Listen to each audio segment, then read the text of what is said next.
Kilometre जब पश्चिम गए तो मररिया नाम के खापेट रहे, बहियार के नाम रहे मररिया खापेट।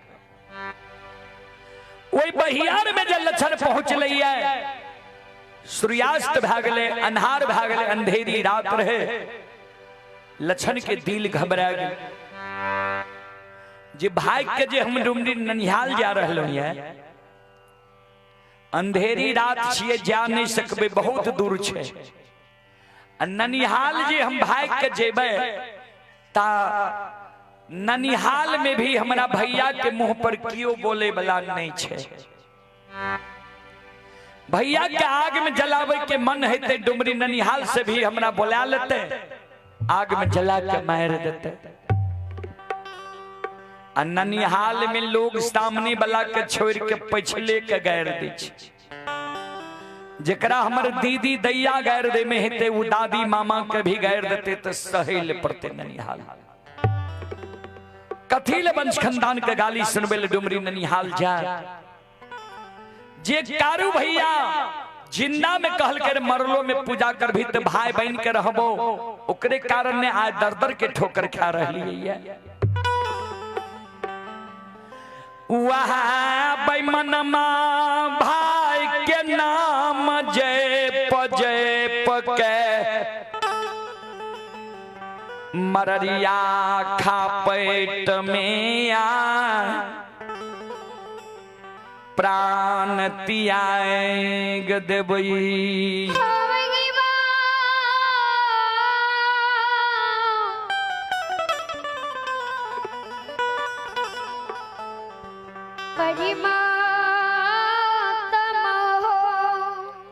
चले एक माता जी की ओर से 101 रुपए की आशीर्वाद हमारे मंडली के लिए आए हैं। माता जी के चरण कमलों में कोटि कोटि नमन करता हूँ, आशीर्वाद चाहता हूँ, भगवान से कामना करता हूँ, भगवान माता जी को भवसागर की नैया से पार लगा दे। जय हो दानी श्रद्धालु की जय हो, उनके समस्त परिवार की जय हो। बोल बोल सच्चे दरबार की।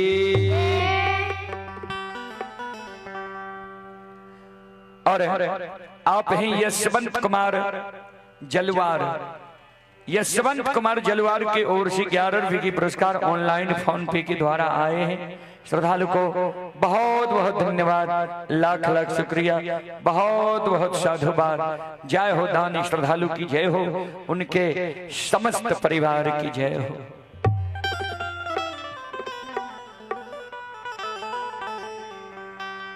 संत शिरोमणि श्रोता बंधो,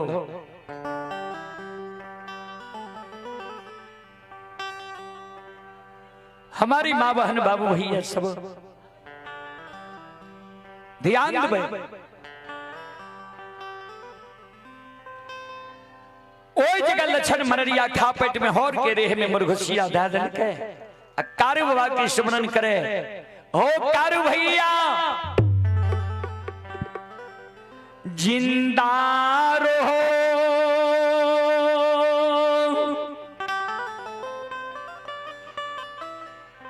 गोद में बैसा के माखन मिश्री खुआ मलाई खिलावे रहो। मर गेल हो, भूत भा गेल हो, हमरा फांसी के फंदा पर चढ़ा दिल हो। आय हम प्राण के त्याग रहलिए बाबूजी। पिछला सत्संग के बंद करवैयो। श्रोता बंधु ध्यान देवे, उम्र के दोस्त छी जी। संत शिरोमणि श्रोता बाबू ध्यान देवे, 3 शाम लक्षण के अन्न के कारण भाग गए। ये कहवे कोना सवेरे में पूजा करे ले नहीं दल के तो भाग गए, शाम में सवेरे में पूजा करे ले नहीं दल के भोजन निकल के गाय चरावे ले चल गए, शाम में भाग गए सवेरे 6 बज रहे।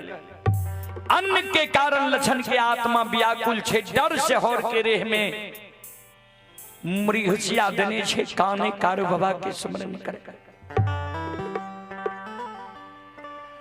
लछन के काना बसा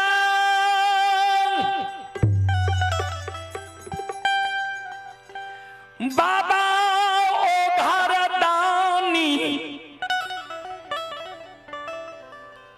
नकुचेश्वर नाथ के आसन डोल गई।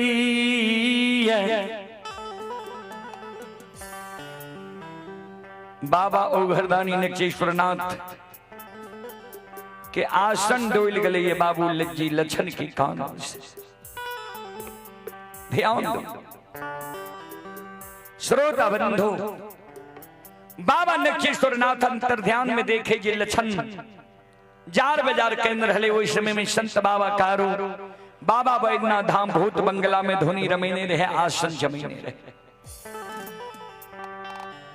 संत बाबा कारू के बाबा ओघरदानी नकुचेश्वर नाथ अंतर ध्यान में कहे, कारू तोहर धरिक जीवन छ, जे भाई तोरा लिए धन संपत्ति त्याग दिल, अन्न जल त्याग दिल,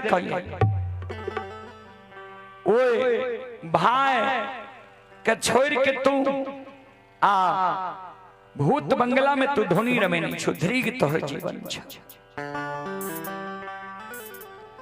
संत बाबा कारू अंतर ध्यान में देख,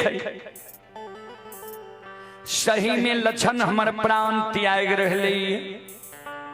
बाबूजी जहिना ढेन गाय बछरू के कारण बहियार से हुकरल द्वार पर आबै छै, ओई समान संत बाबा कारू बाबा बैद्यनाथ धाम भूत बंगला ध्यान देबै। आबायु के बेग से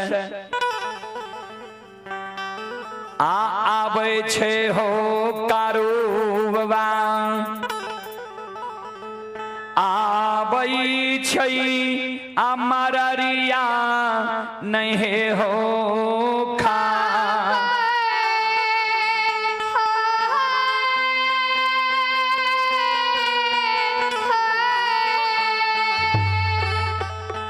अघरिये क्षण में हो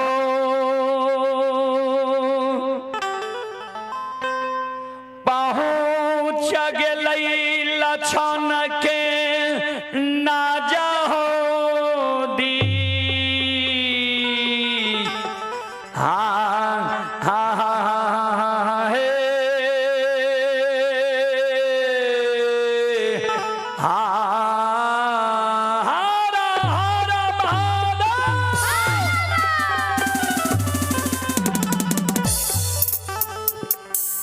संत बाबा कारू घरी छन पलक में लछन के नजदीक पहुंच गए। लछन ये आंख बंद कहने रहे, मुरघुसिया देने रहे, भैर पांच के लछन के पकड़ के कारू बाबा अपना गोद में बैसा।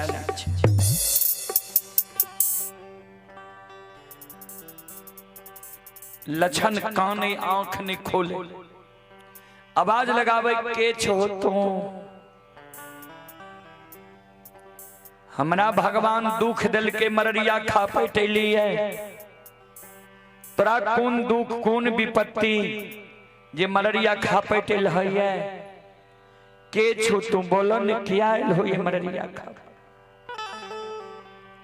लछन के शब्द सुन के संत बाबा कारू कहे, लछन हम तोहर सहोदर भाई कारू छी।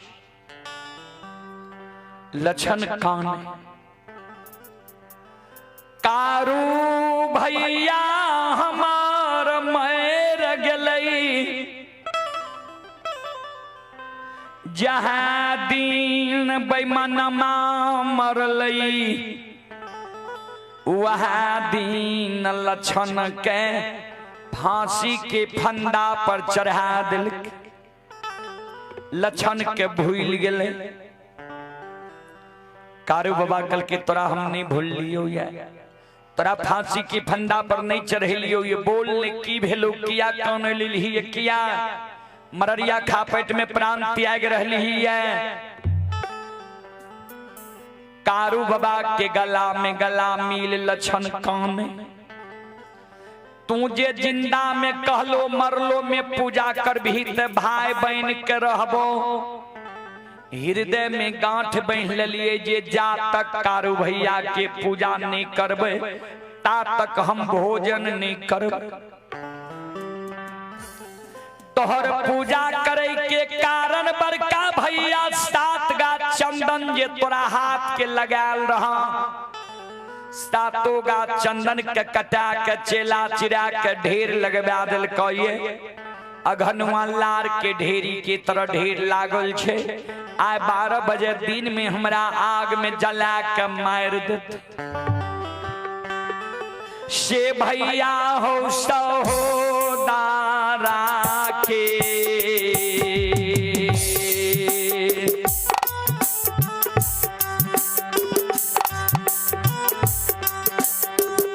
नाता हो।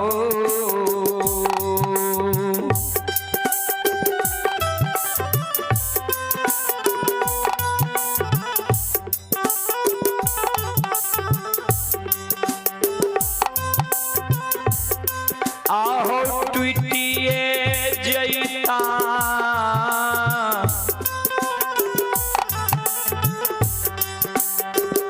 कारू भैया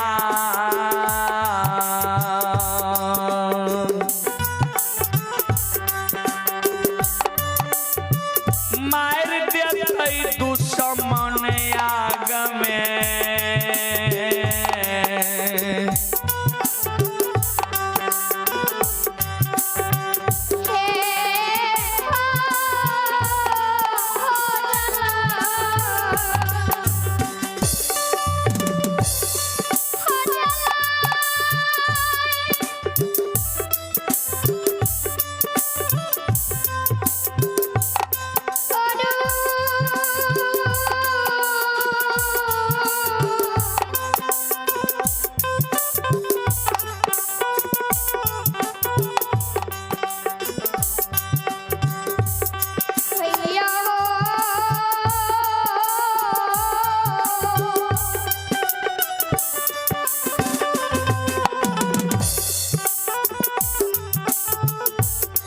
चले पुरस्कार की ओर। आप हैं मुकेश यादव, ग्राम मेहसा, थाना भेजा, जिला मधुबनी के निवासी हैं। श्रद्धालु अभी YouTube चैनल के जरिए यह कार्यक्रम देख रहे हैं। श्रद्धालु की ओर से 25 रुपए की पुरस्कार आए हैं।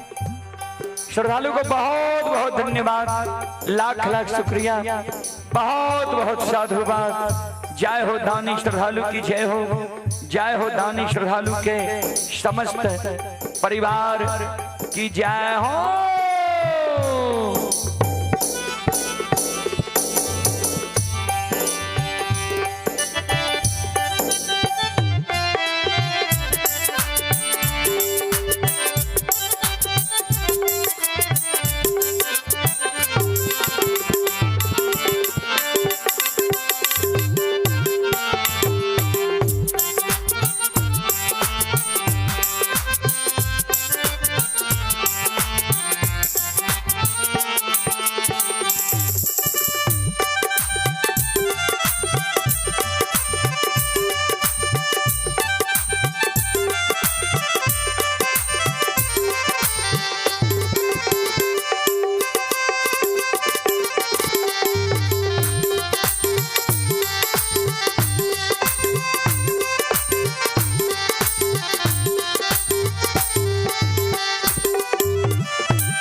सहोदर भाई के नाता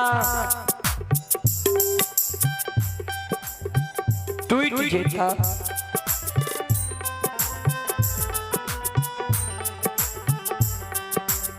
संत बाबा कारू कहल के रे दुश्मन,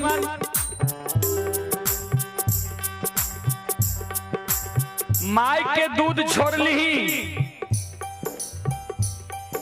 माय के गोद से तोरा ले लियो, गोद में बैठा के तोरा हम माखन मिश्री खुआ मलाई खिले लियो, पेट लगा के तोरा हम सुते लियो। सब दिन हमारे साथ में रहले हमरा मरम के नहीं जान ले। जाओ बड़का भैया पुराग में जलबै चेला चिरैल को,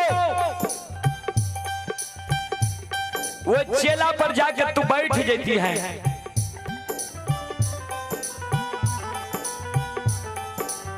कहती है बड़का भैया के चेला में आग लगवे, एगो जे तोहर रुआ जड़ जेती हो, बाल बाका बह जेती हो, तू कारू के पूजा करना छोड़ देती है, नाम लेना भूल जेती है। चल बोचही में स्नान कर, धोती के बढ़ना पिढ़ना कर, चल वो चेला पर बैठ गई है।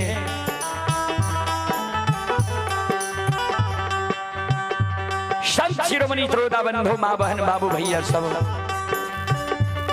आओ ये भागती है भाजा,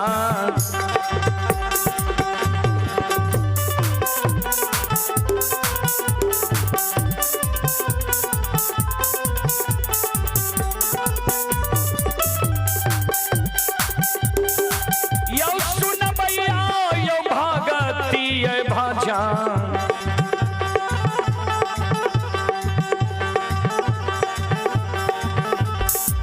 जाना के